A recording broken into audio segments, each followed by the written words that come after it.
Hey guys, Munaf again. I've been wanting to make this video for a long time, and if you've been following the news around World of Warcraft, it's quite clear with the speculative subscriber numbers and the dramatic decrease in people playing retail World of Warcraft, there's a huge systemic problem within Blizzard.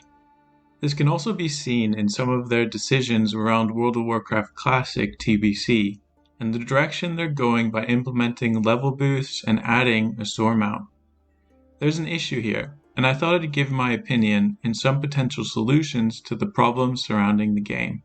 In this video, we are going to be talking about what I believe to be the main issues with Blizzard, and that's its financial model. There are plenty of problems within retail gameplay. These are just the outcome of an incompatible financial incentive structure. Let's start by talking about who the core base is of World of Warcraft. If my YouTube statistics are any indication, most people who are playing World of Warcraft are 25 to 35 years old, and Blizzard know that our age group has the most disposable income to spend on a video game. Just keep this in mind as we try and deep dive into the mindset of Blizzard and analyze some of the fundamental problems. Structural financial issues with World of Warcraft and Blizzard. Blizzard is a publicly traded company, motivated primarily by profits. And that's okay, all companies are motivated by profits. But publicly traded listed companies are a different beast altogether, and I would argue are unhealthy for companies that develop games, particularly MMORPGs. Let me explain why. Publicly listed companies have stakeholders or shareholders, or people who actually invest money to own shares in the company.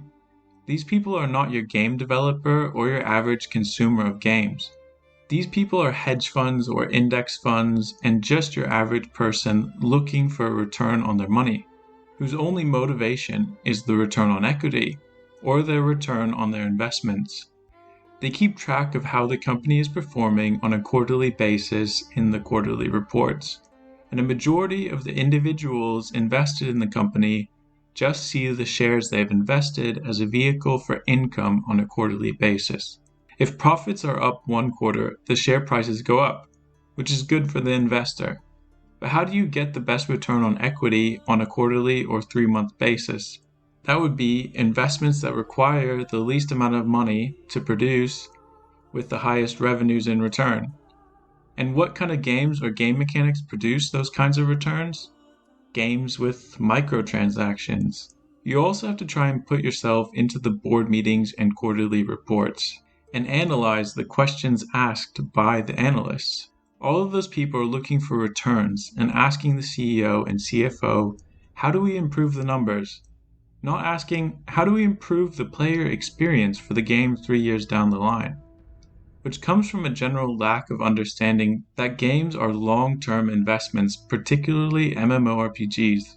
Public companies just fundamentally don't have the luxury of focusing on making a good game on a long-term basis. Imagine going into a meeting with your investors and someone raises their hand and asks, how do we improve the RPG element of the game for players? It's just not going to happen. They're in these meetings asking, how far can we push the player base to accept a specific monetary transaction before they unsubscribe, in very fancy financial terms. In my opinion, no MMORPG should have a microtransaction, because it goes against the most basic requirement of an MMORPG, which is escapism and immersion into the new world.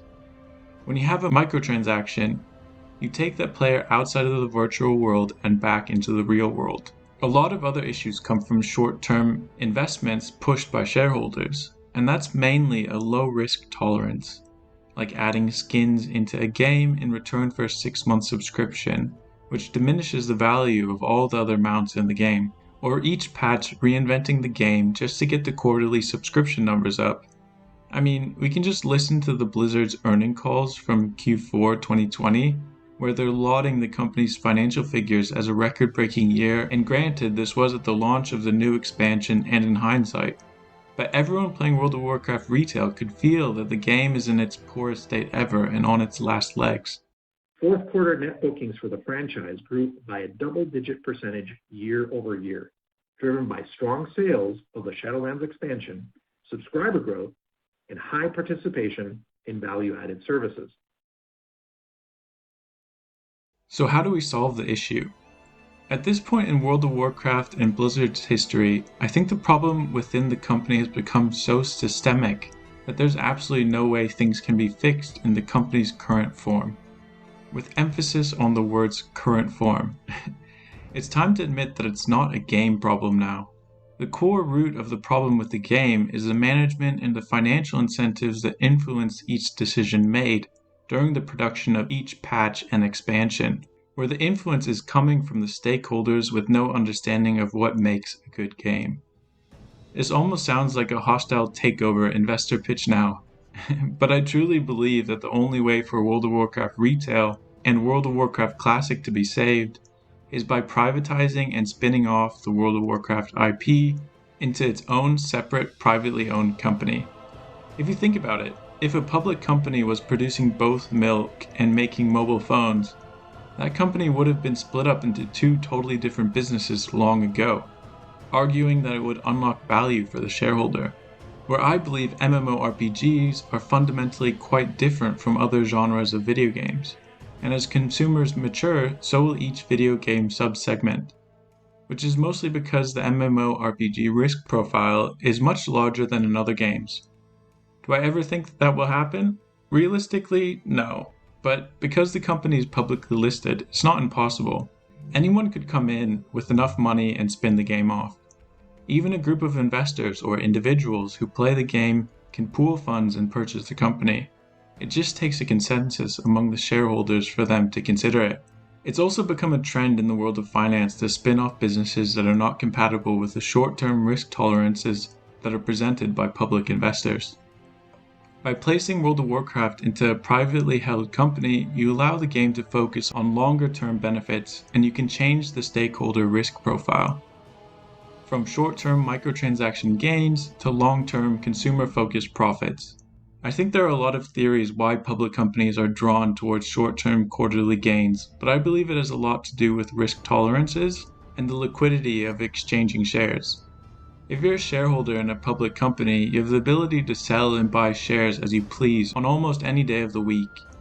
But as your position in the company becomes larger, like in a private business that's limited to a certain number of shareholders, all of a sudden it becomes more difficult to sell, which forces you to take a risk and look into the future.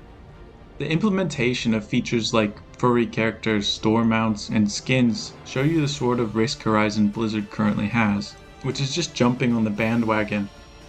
Which is also why I think retail World of Warcraft tried to cater to a younger audience, because shareholders can see very basic statistics like the age of the consumer, and ask the management for simple things like how do we capture that younger audience.